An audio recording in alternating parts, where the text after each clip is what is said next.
ठेकेदार आहियां सिंध जो।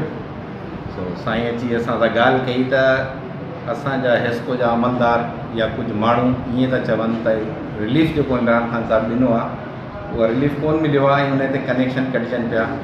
त साईं खे मूं ॿुधायो त अहिड़ी ॻाल्हि कान्हे का, इमरान ख़ान साहिब जी तरफ़ां जेको आहे प्राइम मिनिस्टर साहिब जी तरफ़ां असांजी मिनिस्ट्री जी तरफ़ां इहो थियो आहे त बाक़ाइदा जेको आहे इंडस्ट्रियल जेके कारखानेदार आहिनि हिकिड़ा उहे ऐं ॿियो दुकानदार हज़रात जेको असांजी ज़ुबान में सॾिबो आहे A2 कमर्शियल टैरिफ ऐं इंडस्ट्रियल टैरिफ ॿिन्ही ते गवर्नमेंट ऑफ पाकिस्तान हुननि खे पोएं साल 2019 मई जून जुलाई हुननि जेका बि बिजली हलाई न एतिरे यूनिटनि जो जेको अॼोके हिसाब सां पैसा ठहनि था, पोइ कंहिंजा 20,000 के दुकानदारनि जा, कंहिंजा 30,000, कंहिंजा 60,000 जेको जंहिंजी पोएं साल कंजप्शन हुई।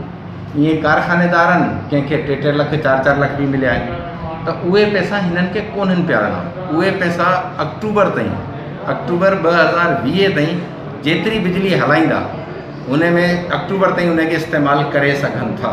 बाक़ी रही ॻाल्हि घरनि जे कंज़्यूमरनि जी, ॻोठाणनि जी, ग़रीब माण्हुनि जी, हुननि खे गवर्नमेंट ऑफ पाकिस्तान इहो रिलीफ ॾिनो त हुननि जो जीअं बिल आयो लॉकडाउन जो पहिरियों बिल त हिकिड़ो असां वटि सॾिबो आहे डेफर्ड अमाउंट। त डेफर्ड जो मक़सदु इहो त इहो अमाउंट हुननि जो फ़िलहालु हिकिड़े पासे रखिजी वियो। मिसाल हिकिड़े माण्हू जो बिल आयो 2,000 रुपया, त उहे 2,000 रुपया हुनजा डेफर्ड थी वियो, माना भई फ़िलहालु पेंडिंग थी वई।